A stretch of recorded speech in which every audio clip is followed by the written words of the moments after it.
With so many beautiful classics around the showroom, there's the potential for us to repeatedly make a decision with the heart, not the head. Most of the cars, or all the cars you do, look very good, but I probably won't come to you for financial advice. In an attempt to retain some faint hope of credibility, we're going back to basics.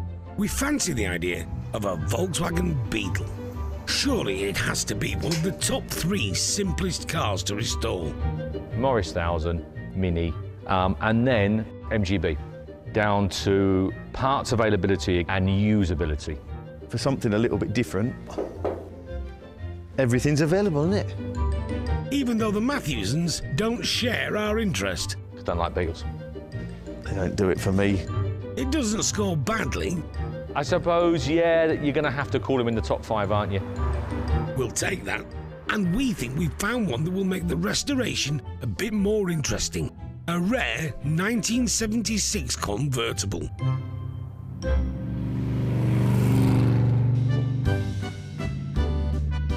The iconic Volkswagen Beetle was launched in 1938, and one of the many people who bought one was Wilhelm Carmen, a coach builder from Osnabrück. He promptly lopped off the roof, reinforced the sills, added a transverse strengthening beam, and redesigned the doors. The interior was uprated with ashtrays, map pockets, and even a fancy telly Funkin' radio for good measure. Volkswagen loved the Carmen convertible so much they ordered them for over 30 years. In total, 330,000 were made, but sadly, the majority have rusted away.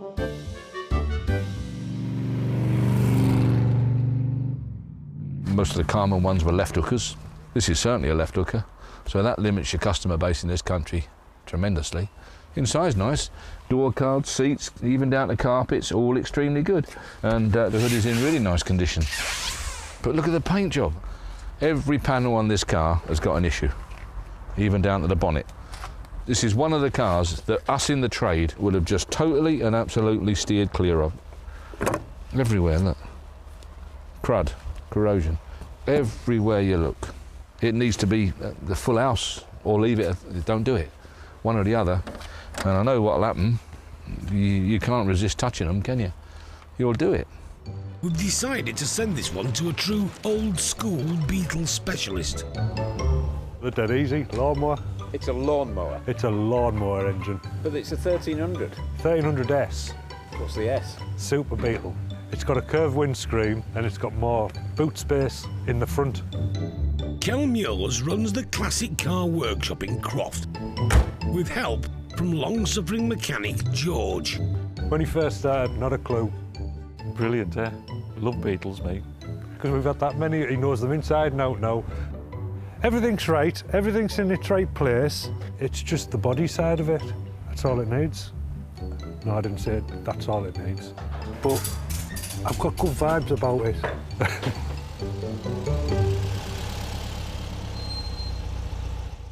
That's obviously working. Stick it in reverse as well. Look at that. She's ready for her MOT. Beetles of this era were a bit quirky. There we go. Still got the original way of keeping the pressure in the water bottle. Is run by the spare wheel. Pipe comes off here, runs down, comes across into your spare wheel. So your spare wheel just invariably went flat? Yeah, over time. Look at that. So when it had gone flat, could you wash your windscreen? No, no. You need to go to the garage and blow it up again. Hey, look at that, eh? That's unreal, that, isn't it? That's brilliant. Absolutely superb. There's also a handy theft-proof radio. You used to put it in your little man bag and you were away. There we are. And of course that air-cooled engine in the boot. It looks like it's had an engine change.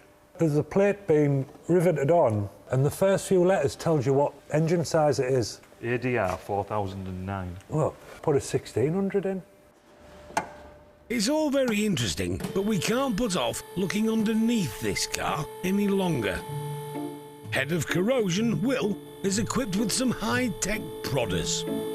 It's his Bluetooth screwdriver. What are you expecting under there? Probably to find some holes. It's separating with rust. First impressions are not good. Nasty, horrible plate put on there. Where the rust is. Yeah. What? What have you found? Massive hole up there. Where? A big hole. Oh, it is that. Sometimes rotten. It's fine, it's fine. Very squishy. There's a hole there. I mean, yeah, there's a few little holes and stuff, and it does need repainting to bring it back up to scratch. Cutting out, patching up. But I honestly think it's a thing of beauty. Let's hope he still has the same opinion when we start taking it apart. Kelly's about to start stripping down our Beetle. Here we are. So far, he seems surprisingly happy with our choice, and not at all troubled by the steering wheel being on the wrong side. VW people, they're not bothered. The ones I have seen that have sold over the years, they've all fetched around the 15 to 20 mark, left-hand drive. Just like that. Mechanic Woody is helping out today. Is it all fairly easy to take apart then? So As long as the bolts come undone, don't need tools at all. You don't need tools at all? Many Oh. tools. He's reassuringly methodical. important to label things up then, Woody, is it? Unfortunately, you never know who's putting it back together. I can see where you come from. It might be the front. I think they go on any corner, don't they? He likes to label everything. Me, I just fling it all in the box and hope for the best. Running board ain't great. Mounting points are a bit chewed. Feels a bit crispy. It's fine. Baboosh. Kel will try to restore as many of the original parts as possible, but sometimes a compromise is needed. I'm going to put a new wing on this one because the rust is too far, I think. By the time you've stripped it and repaired it and everything, you may as well just buy a new one. You can buy anything and everything for these things. This is as I expected it when I took this wing off. This is the worst one. I'm hoping. The more bits that come off... I think I found a Deutschmark. Come on, there we are. Oops. The more likelihood of finding expensive problems lurking underneath. Ooh, it's all gone orange.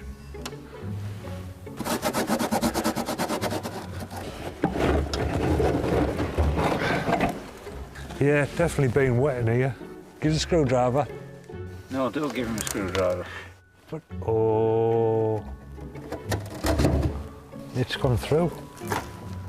This is by some distance the worst news of the day. Oh well, bill's just doubled.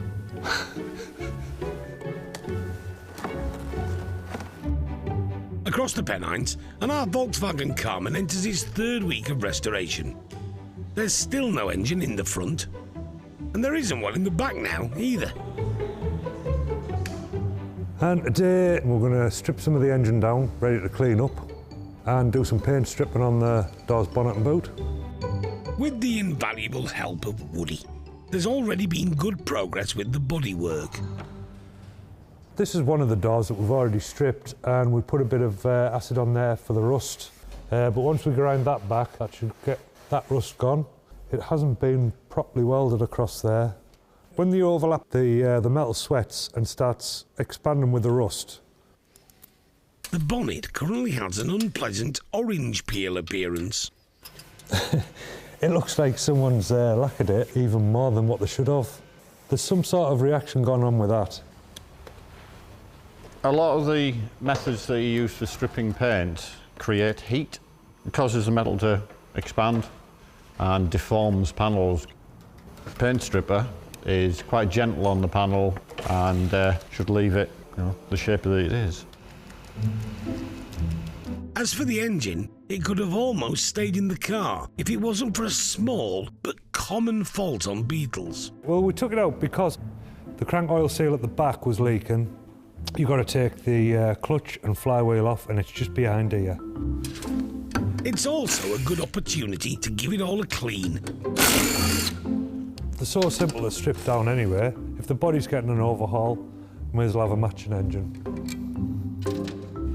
Just dressing it up, making it look better. Right, first things first, flywheel lock and key. Locks everything up so you can get that off there without it turning over.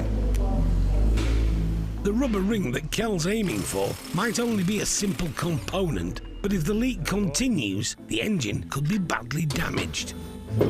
That's that off. So the oil's leaking past the oil seal here, and it's been running down and dripping from the back. There we go. New one, old one. Bit of blue roll, clean my hands. Don't like having dirty hands. Little bugbearer, man. Working in a garage and all.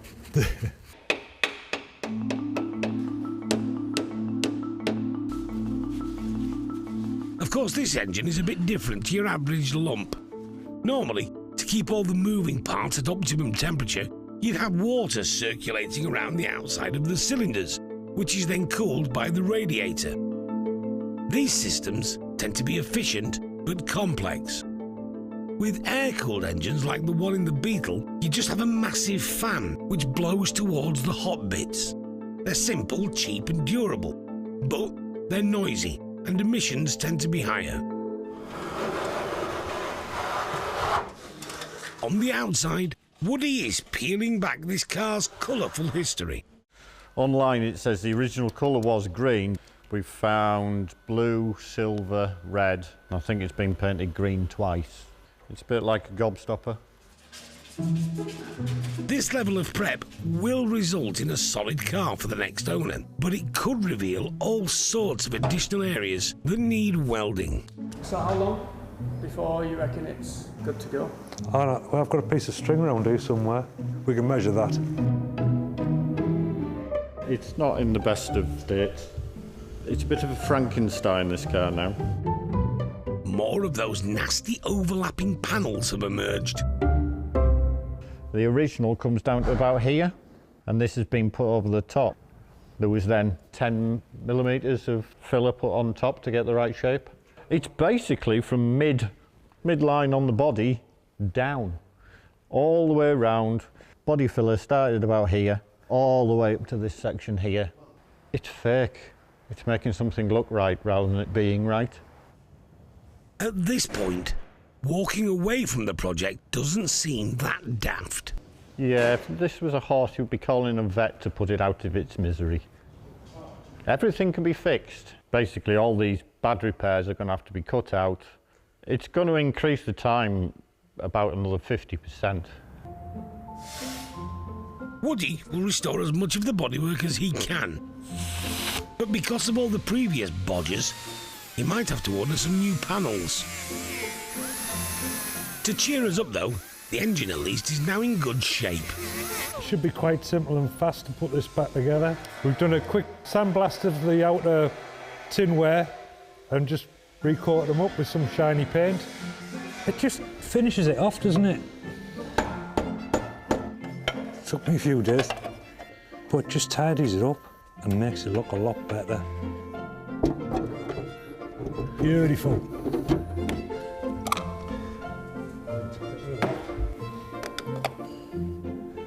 I mean, obviously I've got to screw it all together now, which takes a little bit of time, but straight away, I mean, look at the transformation. It's going to look fantastic in the car, I think. Woody has now spent a further 2 months heroically welding our Beetle. Good example. That's all a new repair panel, and you can tell the difference in finish. The rear wing mounting now also has new metal. I've taken from there all the way around to here, where all the bolts were. Basically, they're rotted around. And then I've cut up into this area because that had rotted out as well. You can buy a repair panel out of a catalogue, but why spend £200 on a repair section where I'm going to use 6 inches of it? Other areas were thoroughly checked for corrosion and just tidied up. so we don't go completely mad with the budget. By the time it's all painted up, you're not going to see anything. And it'll be structurally sound and it'll look amazing. It's always the customer's choice, what do they want? Because a lot of cars have sentimental value, in which case they want it better than it came out of the factory. Do we make it look concourse, or do we just make it look nice? Kel and Woody would choose the former, but on this occasion, we're going to go for the cheaper, but still perfectly sound option. Let's go down that route. Good plan. Woody then enters a period of non-concourse but effective patching. He bought some new floor pans, but just used sections to replace the rusty areas. The majority of it was solid metal. It took me 2 hours rather than a day and a bit. Woody ploughed on, but eventually we were in a position to start thinking about paint. I always like to put them back to the original colours that they actually left the factory in. And as we've been stripping it back under the many layers of paint, we found that the original colour of this car was silver. And I do like the silver ones. That's what we'll do then. Miraculously, it took less than 2 weeks for Kel and paint specialist Will to fill, flatten and prime the bodywork. To make it go quicker for the timescale, we've done a side each. The Beetle might be from 1976, but its original paint, diamond silver, was first developed in the 50s. Because it's silver, it's got to be sprayed different to any other colour. Because if you put it on too heavy, it'll leave streaks, so it'll look blotchy, and then it'll have to be redone again. It's just because of all the metallic particles in the paint. So you've got to have your pressure right, your fan pattern right, everything. Which of course Will did. The end result? Spectacular, and definitely better than a dodgy green. We're about to reassemble what is now our silver Beetle. Kel and Woody have spent a total of 9 weeks just on the bodywork. No, the car isn't perfect, but you'd have to be proper picky to tell the difference. It looks great. I think even I'd be interested in this one. It looks a million, doesn't it? I mean, it didn't quite stand out in the green, but this is going to stand out in the crowd. It's a good motor. First job, put the engine back where it belongs. That's it. Should just fall in, just like that. Stand well back and we'll just drop it on it. How exciting's that? You're all right? You're all right. Just a little bit of wiggling and a jiggling. Yeah. Again. Yes.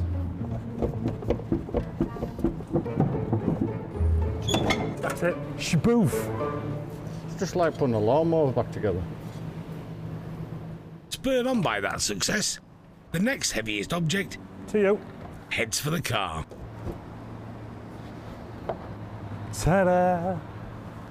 It's in good condition, the roof. Oh, yeah. Let it settle overnight, just smoothing it out. Doesn't it look good? Hey, it does though. Das ist fantastisch. Retaining the sturdy German soft top and also the carpet, now cleaned, has probably saved us about $1,000. What's that then, Woody? This is a wing for the rear of the vehicle because it's got coloured light on it. But there are some components that are nicked gut. Somebody took the paint off in the past with a grinder. They're covered in big gouges. Luckily though, we've had a recent delivery. So for the cost of shop blasting the wheels and repainting them up the same as this, it'd probably been twice the price. They were only £425 for the full set. Watch out. There's still a bit of fertling to do. Running boards, windscreen, the front seats, and the bonnet. But after 5 months in the workshop, we're nearly there. Like the majority of the cars that come in here, by the time we strip them back, it's never good underneath that paintwork. but it's solid now. It's an absolute stunning car. The colour and everything's just perfect on it, I think. It's a good one, innit? We think so. And a few days later, it looked even better when the interior was complete and all the chrome had been put back on. It's a thorough job without doing a complete rebuild. It looks lovely. Yeah, it looks great. It's very pretty. I don't know whether I like Beetles, but I like that.